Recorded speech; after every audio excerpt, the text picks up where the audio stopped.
ನಮಸ್ತೆ ಟಿವಿ 20 ಕನ್ನಡ ವಾಹಿನಿಗೆ ಸ್ವಾಗತ. ನಗರಸಭೆಯ ದಿನಗೂಲಿ ಹಾಗೂ ಹೊರಗುತ್ತಿಗೆ ಪೌರ ಕಾರ್ಮಿಕರಿಗೆ ಹಲವು ತಿಂಗಳುಗಳಿಂದ ವೇತನ ಪಾವತಿ ಮಾಡದಿರುವುದನ್ನು ಖಂಡಿಸಿ ದಲಿತ ಸಂಘರ್ಷ ಸಮಿತಿ ನೇತೃತ್ವದಲ್ಲಿ ನಗರಸಭೆ ಎದುರು ಪ್ರತಿಭಟನಾ ಧರಣಿ ನಡೆಸಲಾಗಿದೆ. ಪ್ರತಿಭಟನಾಕಾರರು ಬಾಕಿ ವೇತನವನ್ನು ತಕ್ಷಣ ಬಿಡುಗಡೆ ಮಾಡುವಂತೆ ಆಗ್ರಹ ಮಾಡಿದ್ದಾರೆ. ಇನ್ನು ಪ್ರತಿಭಟನೆ ಉದ್ದೇಶಿಸಿ ಮಾತನಾಡಿದ ದಸಂಸ್ ರಾಜ್ಯ ಸಂಯೋಜಕ ಮರಿಯಪ್ಪ ಹಳ್ಳಿ, ನಗರವನ್ನು ಸ್ವಚ್ಛವಾಗಿಡುವುದು, ಕುಡಿಯುವ ನೀರಿನ ಸರಬರಾಜು ಮತ್ತು ಕಸದ ವಿಲೇವಾರಿ ಸೇರಿ ಅಗತ್ಯ ಸೇವೆಗಳನ್ನು ನಿರಂತರವಾಗಿ ನಿರ್ವಹಿಸುತ್ತಿರುವ ಪೌರ ಕಾರ್ಮಿಕರಿಗೆ 14 ತಿಂಗಳಿನಿಂದ ವೇತನ ಕೊಡದೆ ನಗರಸಭೆ ಅಧಿಕಾರಿಗಳು ನಿರ್ಲಕ್ಷ್ಯ ತೋರಿದ್ದಾರೆ ಎಂದಿದ್ದಾರೆ. ಅವರ ಪ್ರಕಾರ 20 ದಿನಗೂಲಿ ಕಾರ್ಮಿಕರಿಗೆ 14 ತಿಂಗಳು ಹಾಗೂ 40 ಹೊರಗುತ್ತಿಗೆ ಕಾರ್ಮಿಕರಿಗೆ 12 ತಿಂಗಳ ವೇತನ ಬಾಕಿ ಇದೆ. ಸಂಬಳ ಇರದೆ ಕೆಲಸ ಮಾಡ್ತಾ ಇರುವ ಕಾರ್ಮಿಕರ ಕುಟುಂಬಗಳು ತೀವ್ರ ಸಂಕಷ್ಟಕ್ಕೆ ಸಿಲುಕಿದ್ದು ಮಕ್ಕಳ ಶಿಕ್ಷಣ ಹಾಗೂ ಆರೋಗ್ಯದ ಮೇಲೂ ಕೂಡ ದುಷ್ಪರಿಣಾಮ ಉಂಟಾಗಿದೆ ಎಂದಿದ್ದಾರೆ.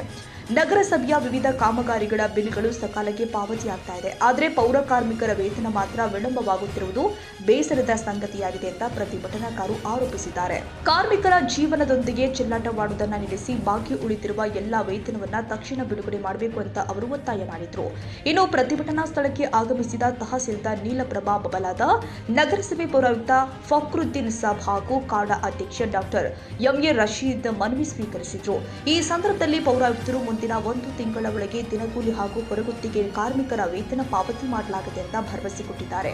ಜೊತೆಗೆ ನಗರಸಭೆಯ ಅಕೌಂಟೆಂಟ್ ನಾರಾಯಣ ರೆಡ್ಡಿ ಅವರ ವರ್ಗಾವಣೆ ಹಾಗೂ ಬೇರೆ ವಿಭಾಗಕ್ಕೆ ಜವಾಬ್ದಾರಿ ಕೊಡುವ ಕುರಿತು ಪರಿಶೀಲನೆ ನಡೆಸುವುದಾಗಿ ಹಾಗೂ ಉಳಿದ ಬೇಡಿಕೆಗಳ ಕುರಿತು ಜಿಲ್ಲಾಧಿಕಾರಿಗಳೊಂದಿಗೆ ಚರ್ಚೆ ಮಾಡಿ ಅಗತ್ಯ ಕ್ರಮ ಕೈಗೊಳ್ಳುವುದಾಗಿ ಕೂಡ ತಿಳಿಸಿದ್ದಾರೆ. ಆಶ್ವಾಸನೆಯ ಬಳಿಕ ಪ್ರತಿಭಟನೆಯನ್ನ ಹಿಂಪಡೆಯಲಾಗಿದೆ. ಆದರೆ ನಿಗದಿತ ಅವಧಿಯ ಒಳಗೆ ವೇತನ ಪಾವತಿ ಮಾಡುತ್ತಿದ್ದರೆ ಅನಿರ್ದಿಷ್ಟಾವಧಿ ಉಪವಾಸ ಸತ್ಯಾಗ್ರಹ ನಡೆಸುವುದಾಗಿ ದಸಂಸ ಮುಖಂಡರು ಎಚ್ಚರಿಕೆ ಕೊಟ್ಟಿದ್ದಾರೆ. ಶಾಬಾದ್ ನಗರಸಭೆಯ ದಿನಗೂಲಿ ಪೌರ ಕಾರ್ಮಿಕರು, ಹೊರಗುತ್ತಿಗೆ ಪೌರ ಕಾರ್ಮಿಕರ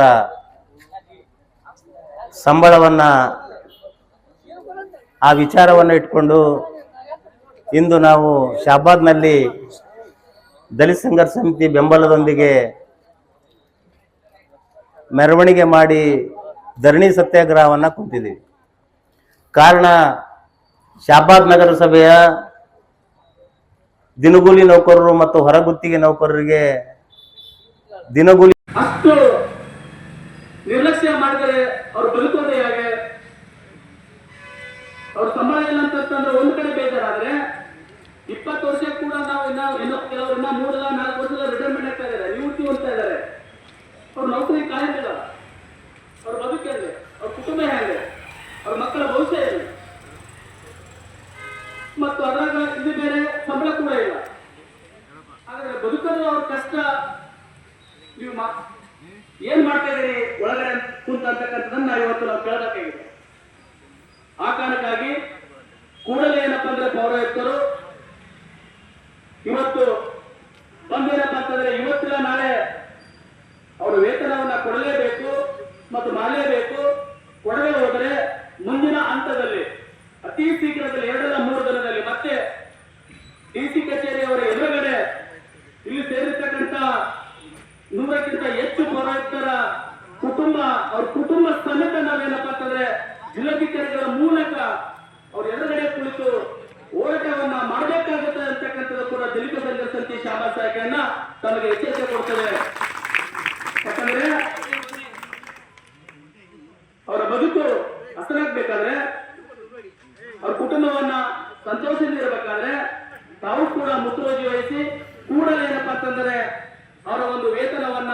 ಇನ್ನು ಪ್ರತಿಭಟನೆಯಲ್ಲಿ ಜಿಲ್ಲಾ ಸಂಚಾಲಕ ಮರೆಪ್ಪ ಮೇತ್ರಿ, ಉಪವಿಭಾಗದ ಸಂಚಾಲಕ ಉದಯ ಸಾಗರ್, ಪೂಜಪ್ಪ ಮೇತ್ರಿ, ಮಲ್ಲಣ್ಣ ಮಸ್ಕಿ, ನರಸಿಂಹಲು ರಾಯಚೂರ, ಮಲ್ಲಿಕಾರ್ಜುನ ಹಳ್ಳಿ, ಶಿವಮೂರ್ತಿ ಪಟ್ಟೇದಾರ್, ಮಲ್ಲಣ್ಣ ಮರತೂರ, ಹನುಮಂತ ಪವಾರ್, ಈರಣ್ಣ ಕುರಿ, ಅನಿಲ್ ಹೊನಗುಂಟಿ, ಬಲಭೀಮ ಪವಾರ್, ಮಲ್ಲಿಕಾರ್ಜುನ ಗಡ್ಡಿ, ಗೌತಮ, ಉನ್ನೇಶ್ ದೊಡ್ಡಮನಿ, ವಿಜಯ ಮೈನಾಳುಕರ್, ನಗರಸಭೆ ಮಾಜಿ ಸದಸ್ಯರು ಆದ ರವಿ ರಾಠೋಡ್, ಶರಣು ಪಗಲಾಪುರ, ಸೂರ್ಯಕಾಂತ್ ಗೋಬಾಳ ಸೇರಿ ನೂರಾರು ಸಾರ್ವಜನಿಕರು ಹಾಗೂ ಪೌರ ಕಾರ್ಮಿಕರು ಭಾಗವಹಿಸಿದರು. ಪ್ರತಿಭಟನೆ ಸಂದರ್ಭದಲ್ಲಿ ಪಿಎಸ್ಐ ಚಂದ್ರಕಾಂತ್ ಮಕಾಲೆ ನೇತೃತ್ವದಲ್ಲಿ ಪೊಲೀಸ್ ಬಂದೋಬಸ್ತ್ ಕಲ್ಪಿಸಲಾಗಿತ್ತು. ಶಶಿಕಾಂತ್ ಮಡಿವಾಳ, ಟಿವಿ 20 ಕನ್ನಡ, ಕಲಬುರಗಿ. ಕನ್ನಡಿಗರ ಮೆಚ್ಚಿನ ನಿಮ್ಮ ಟಿವಿ 20 ಕನ್ನಡ ವಾಹಿನಿ ಇದೀಗ ಟಿವಿಯಲ್ಲಿ ಲಭ್ಯ. ಕರ್ನಾಟಕ ಮತ್ತು ದೇಶ ವಿದೇಶದ 360 ಡಿಗ್ರಿ ಸುದ್ದಿ ವಿವರವನ್ನ ಪಡೆಯುವುದಕ್ಕೆ TV20 ವಾಹಿನಿಯನ್ನು ಲೈಕ್ ಮಾಡಿ, ವಿಡಿಯೋಗಳನ್ನ ಶೇರ್ ಮಾಡಿ, ಕಮೆಂಟ್ ಮಾಡಿ, ಸಬ್ಸ್ಕ್ರೈಬ್ ಮಾಡಿ. HCN ಕೇಬಲ್ 842 ನಂಬರ್ನಲ್ಲಿ ಹುಕ್ಕೇರಿ ತಾಲೂಕು ಹಾಗೂ ಸಂಕೇಶ್ವರದ ಸುತ್ತಮುತ್ತಲಿನ ಹಳ್ಳಿಗಳಲ್ಲಿ ಲಭ್ಯ.